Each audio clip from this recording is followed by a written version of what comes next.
हे बच्चों, हे हिंदू मुसलमानों, छोटे बड़े, हर एक मनुष्य इंसान, जो कुछ भी आपने किया है, मैं ब्याज के सब आपको भोगना पड़ेगा, इसका हिसाब देना पड़ेगा, बचोगे नहीं। इसलिए आप छोड़ दो कि हम नहीं जानते थे, यही बंद करो इसको, और ये समझो कि हम निमित्त निमसारण में आए। हमने उस जिस जगह पर, जिस स्थान पर हमने प्रतिज्ञा की, वो 88,000 ऋषि यहाँ इकट्ठे हुए थे। उस अगर इस भूमि पर आप अपनी प्रतिज्ञा को नहीं निभा सकते हो तो आगे आप गए, फिर आपका बचाव नहीं, कोई नहीं कर सकता। इसलिए मेरी आपसे सबसे विनती प्रार्थना है कि आप दो ही चीजों का आप पूरा ध्यान रखो। एक तो शाकाहारी रहोगे और ऐसा कोई नशा नहीं करोगे जिससे बुद्धि पागल हो जाए। बीड़ी तंबाकू को कौन मना कर रहा? खाओ पियो, कोई मना नहीं। लेकिन जो वर्जित है, जो मना है, रामायण गीता भागवत शास्त्रों में नहीं है, उसको जबरदस्ती आप अपनी इंद्रियों की आदत डाल करके और समझते हो कि मैं अच्छा काम करूं, कभी अच्छा, इसलिए समझ लो। अब आपको संसारी कोई बात सुनने को नहीं मिलेगी।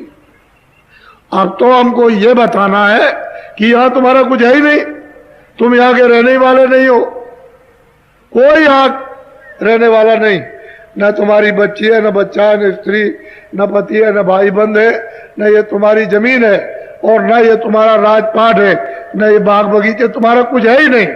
लेकिन तुमको ये मनुष्य शरीर उसने दिया और जीवात्मा को बंद किया है, तो उसने सामान दे दिया कि देखो मेरे इस सामान से ये दफ्तर, खेती, दुकान में जल्दी जल्दी झाड़ू की तरह से इकट्ठा करो, सब अनाज, सब्जी, फल, ये दूध, घी और कपड़े और ये दवा दारू, और इसकी मलम पट्टी कब तक करना?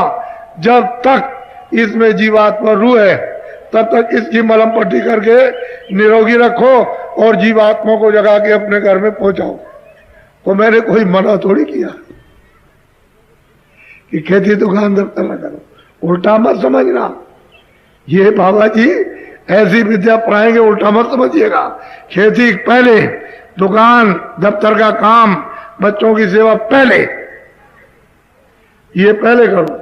लेकिन तुम्हारा यहां कोई नहीं है, कोई तुम्हारे साथ नहीं चलेगा, न तुम्हारी मदद करेगा, चाहे कुछ ना भी तुम कर लो, ये कोई नहीं, सब एकदम अलग हो जाएगा। और ऐसे अलग होंगे कि तुमसे उठवाकर कहेंगे ले चलो वहां नदी किनारे, गड्ढा खोदो, गाड़ो, लकड़ियों में रख के जलाओ तुम्ही से, और जलवा देंगे, गड़वा देंगे नाम, इसका छाया का नाम निशान का।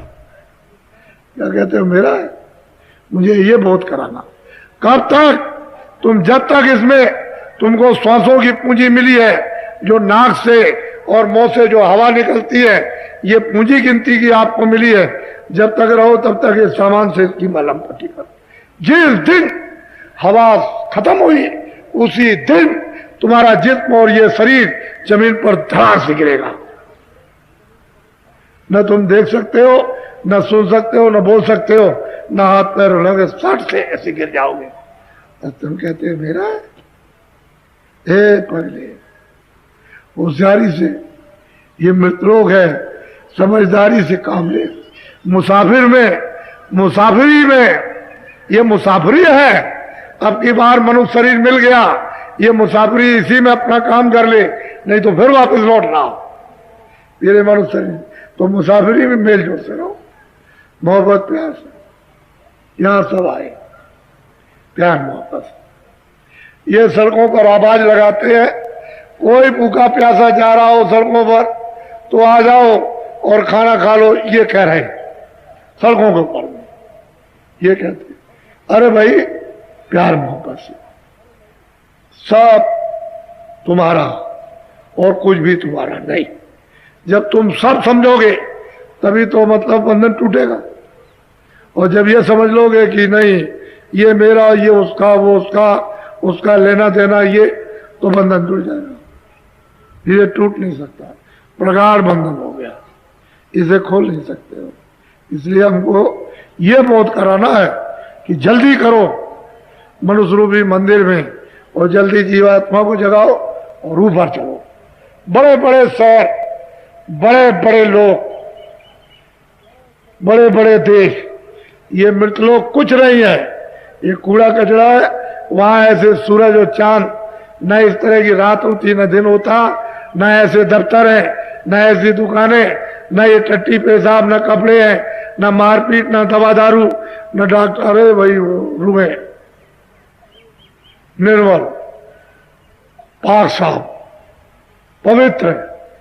उधर उन देशों की तरह चलो, और यही से रास्ता जाता है।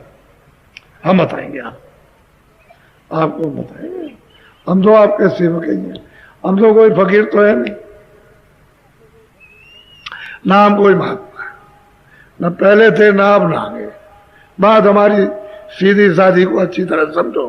मैं तो आपका सेवक हूं कि किसी तरह से भी, जिस तरह से समझ जाओ ये संसार को, वैसे बुद्धि से समझ लो, और जिस तरह से तुम समझ सको जल्दी जीवात्मा को जगा लो।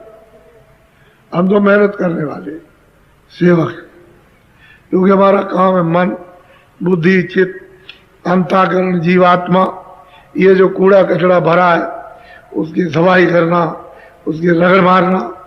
तो अब यह है तो जब रगड़ लगेगी तो कपड़ा भी पत्थर में पीटा जाता है, फिर मुगरी थे मुगरी, पीट पीट करके फिर तब वो आपको धोबी देता है। तो अगर ये कपड़े को तुम दे देते है, ये कभी नहीं कहते ये महाराज जी आपका है, खेती आपकी है, दुकान आपकी है, ये बच्चे आपके, ये सब आपका।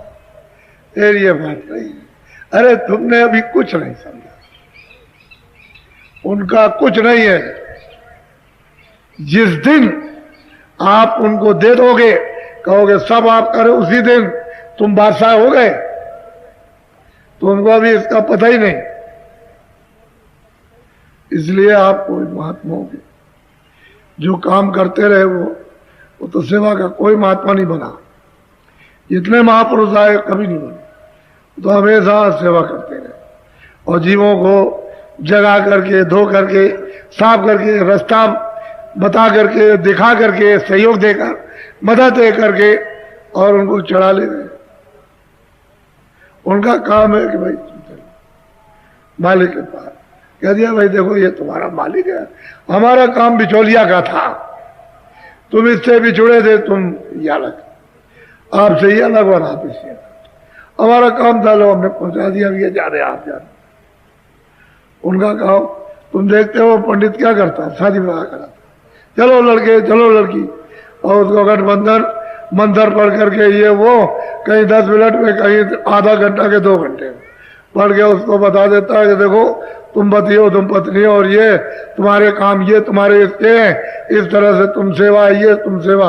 और उसने कह दिया जाओ तो अपने को क्या मतलब, पति पत्नी से मिलाप कर दिया। ऐसे जीवात्मा से, जीवात्मा को परमात्मा मिला दिया, आप अलग हो गए, क्या जरूरत, अलग हो गए।